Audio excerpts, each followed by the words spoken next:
You're in for a real treat now because we have someone who's been on this stage many times before. Please put your hands together for the wonderful Dillon Jaxx!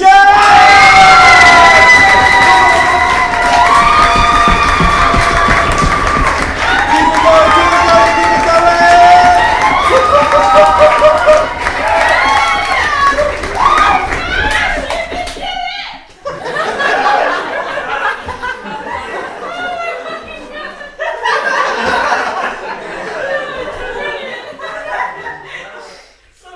Calm down.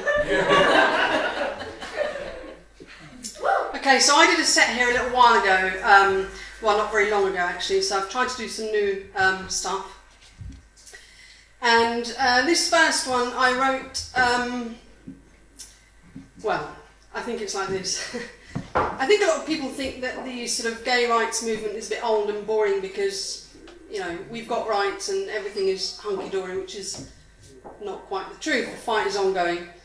And so I read an article in a newspaper about London train stations adopting a more gender-neutral approach to their announcements. They would say, they're now, I don't know if it's already happened, I don't go to London much, but they're saying good morning everyone instead of good morning ladies and gentlemen. Which you wouldn't think people would find offensive, but they do. So I read the comments underneath the article and people are outraged. They feel stripped of their own gender identity. And one of the comments that always gets me in particular is that people hate having it shoved in their faces. So this is called Shoved in Their Faces.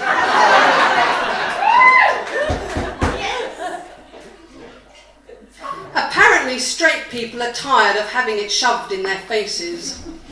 All this gayness. I can only imagine that they mean they're finding gay people in unexpected places. Biting into their sandwich on the commuter train, finding the ghost of RuPaul shaded into their multigrain. Or digging into their cornflake bowl and when lo and behold there is a non-binary other peering at them through their Cheerios. This must be incredibly irritating. Trying to just get on with their own day when at every turn they make there is somebody gay, rubbing it in their face. Genderqueers getting all up in their space when they're just trying to get on with life at the workplace. Trans people worsening their existence by their selfish persistence to occupy the same world. You go for a routine smear, and there at the edge of the speculum sits a sour-faced little queer. They have no right to be here. Seems the only reason we are so intent on being visible is to make your lives miserable. Rubbing our otherness in your faces when we should be out of sight of public places. I mean, I know you don't mind us being around, but you prefer us to be faceless. Leave no traces, like snow that falls in the night and has melted by dawn, the memory of a snowflake beautiful but too complex to be drawn. Let's be honest. Some of you'd rather we were back in the closet, out of sight, out of our mind in tiny spaces. But closets were designed for fabrics, not beautiful faces. Wardrobes are for mothballs, outgrown cloth dolls and access to other dimensions and magical worlds, not humans that fall somewhere between boys and girls or love outside of your own convention. The word closet comes from the French for closed, private, secluded, perfect for skeletons, not humans who sing and write music. I think we should get together, whatever your preference or pleasure or where you fall between however they measure human diversity, and carefully load it all onto a huge platter. Do what they're already accusing us of and throw it in their faces. Watch the subject matter of our lives splatter and run traces from their eyes, stinging like acid until they've cried all the tears we've tried to hide. Watch as they half choke on the self-hatred that was there from the moment you knew you weren't straight, and the problems this would create mostly for the people who claim to rate you and love you unconditionally when you initially presented as a baby, neutral and belly full of the dreams they fed you. Those people who said they'd love you to the stars, but when you grew different, sewed scars into your heart. Stand near as the pie made of all you find despicable trickles over your ears and you are deafened by the sound of our fears, your dreaming interrupted by the sound of Chechen boys screaming. Watch as your cheeks burst into flames with the shame we've carried almost as long as our names, blame carved into our frames, as if we could help not being the same. Watch as you taste the bitterness on your tongue that is left in the mouth of the son whose mum promised that boy the sky before she turned her back and left him to die, forgetting maybe that she herself made the skin that he's now living in. If you truly think you can stomach having our lives thrown in your faces, being faced with the worthlessness that you place in our existence, by all means walk with us. But get an extra layer of skin for resistance, a good pair of walking shoes so you last the distance. For the roads we travel require courage and resilience, but the roads through hell are also paved with cracks of brilliance.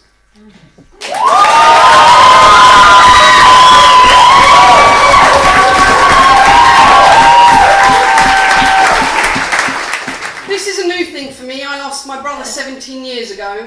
He died of an alcohol and heroin overdose, and apart from the initial frantic scribblings, I've only just started writing about the whole thing.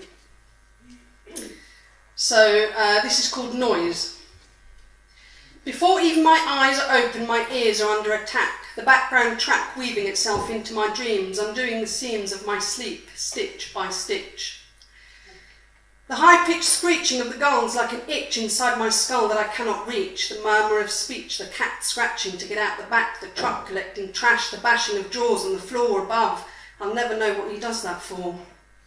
And the fact that he must wear specially designed shoes that bruise the floor as he stomps from left to right and round until he's found whatever the fuck he's looking for. And what is it with fridges? Might be just mine because it's old. What is it with fridges? Like a country-sized swarm of premenstrual midges, they buzz through the early morning fuzz like soldiers on a mission. In addition to which they vibrate the floor which sends currents along the tiles right to my spine. The kitchen's a riot, and all I want is some goddamn quiet. In a world overflowing with sound, I'm looking for peace. A piece of stillness in this constant shrillness we've come to accept as the norm. I want some calm in between the storms. There goes the alarm. I hit snooze before the beeps infuse my already overloaded brain. I get ready and go outside for the next tide of sounds, and there goes the train, the rain on the paving, car brakes shaving wheels, heels on the crossing, cross mothers fussing with toddlers huffing through snot bubbles, being shoved through puddles that they want to jump in, drunks mumbling, buses rumbling awkwardly through the junction. It's a wonder we function, it's a constant and brutal assault on our ears. And having said all of this, there's one sound that I miss, more than I could ever explain, and what I would give to hear your voice say my name. It's been 17 years.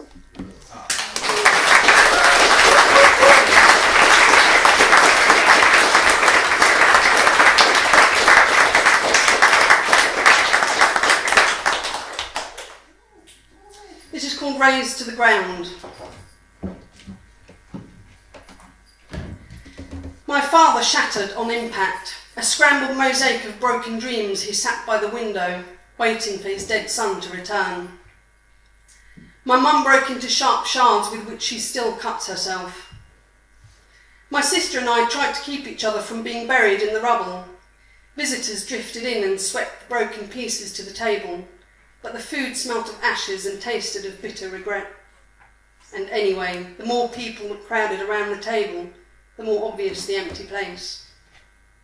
At night we lay like fabric bundles next to each other on the living room floor, empty. The house, though, was crammed, teeming with demons whispering about the sweet nothings we did. Devils came and sat on our chests, playing with the breaths that were so hard to swallow, and in the hollow of night we slid into the abyss of what-ifs. We held on to each other, bound by our nightmares, like a human raft. The sun was a welcome sight, but the ghosts returned, undeterred by the light. They throw fragments of conversation that echo around the empty halls of our brains and cut into the walls, graffitis of guilt etched like crude tattoos. Few are brave enough to come and sit amongst the wreckage with us, but the ones that did probably saved us. They didn't run scared of the ghosts of our past and demolition of our future, but just sat, tying themselves to the raft. keeping us afloat with happy memories. And the days passed and as the days passed and the weeks built up, the raft unties, and we each settle into our own corner of the ruins. We each have our own demons now. This way we can be haunted more effectively. My legs give out several times at seemingly random moments, buckling under the weight of your absence. And after about 7 weeks, and crying our way through Christmas, and crying our way through red tape, we fly you home to the fatherland. We bury you amongst childhood memories and old friends, deep purple escorting you into the earth and transporting me back to our bedroom, that same bloody guitar riff over and over. 17 years later and we are still a building site. Some areas have been cleared for redevelopment and new trees have been planted, but the project is ongoing. And the demons, though definitely less frequent, still occasionally whoosh through the rooms. Not at night, but when I make pasta sauce using all the right coloured vegetables, or think of the nickname you called me laughing. The ceiling comes crashing down and I lay buried underneath the rubble, and just for a few moments, I'm not breathing.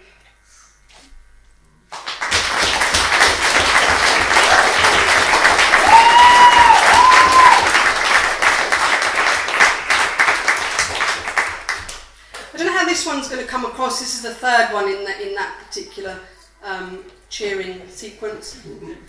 I apparently have a sort of, I think it's called a synesthesia, and although I hate numbers, I see them as genders and with some characteristics, not very complex, but whether they're benevolent or not.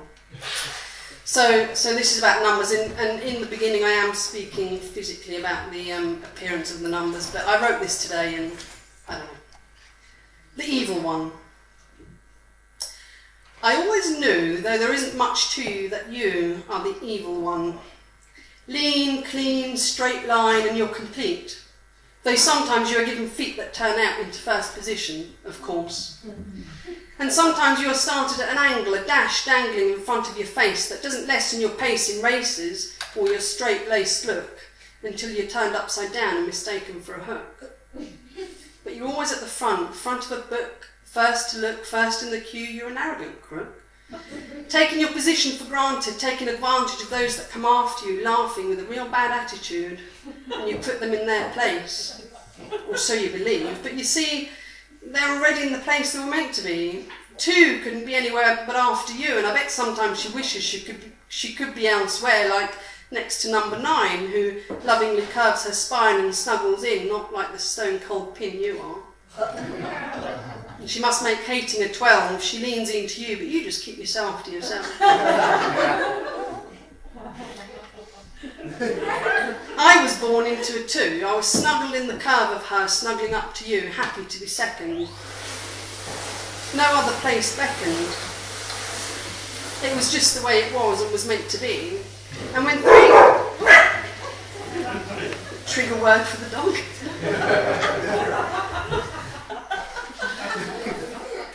I was born into 2. I was snuggled into the curve of her, snuggling up to you, happy to be second.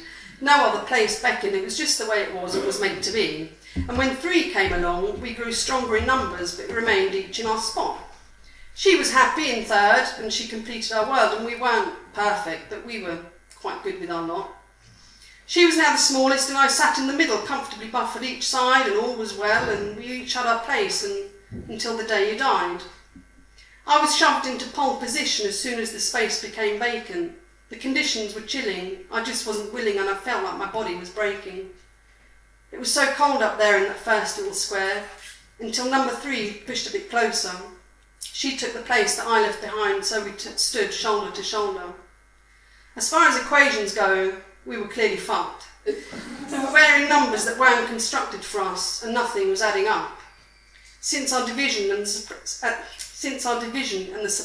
subtraction of you, nothing is adding up. Sorry about that.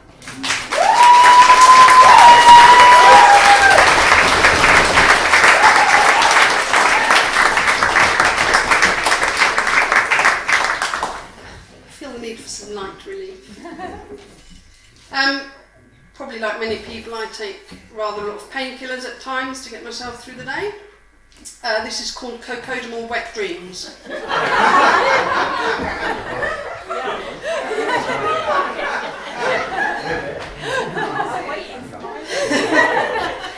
You wash over me like a warm, gin-soaked blanket. Wrap my eyes in cotton wool and let my brain play on the swings with the little people. Not that they can see me, they're in the past and I'm king of the playground. My limbs work perfectly again, but slowly because I am dragging them through thick chocolate oceans. The motion of the waves occasionally fizzing in my skull like a just opened bottle of beer on the beach in the middle of the hottest day of the year. And I can hear you, and your eyes look huge and stunning today, but your words are being coated in sticky marshmallow on their way to my ears. I try to focus but get distracted when I take off down a winding country lane in a wheelbarrow pushed by my great-grandmother who I never met, but right now is the same age as me. We stop at a junction where my cat tells me poets have to follow the road to the left. I enter the gingerbread house by myself, take a bite and leave furious after being told by the woman who works at the local co-op, disguised as a witch that looks like Anne Widdecombe, that the gingerbread is not vegan. I put on my bathing shorts and head for the beach, carrying my overdue library books. The author of one of them is suddenly sitting beside me, her eyes sparkle bluer than the ocean. Well, she says, how do you like it? Many ways, I tell her, and melt into her limbs until I am completely absorbed.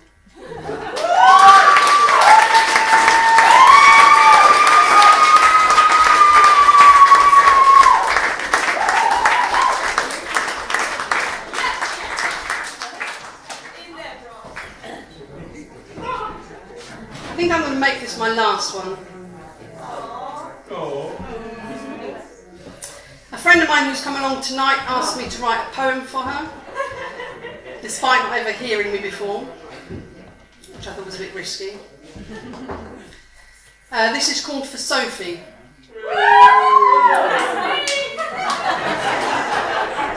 And that's her.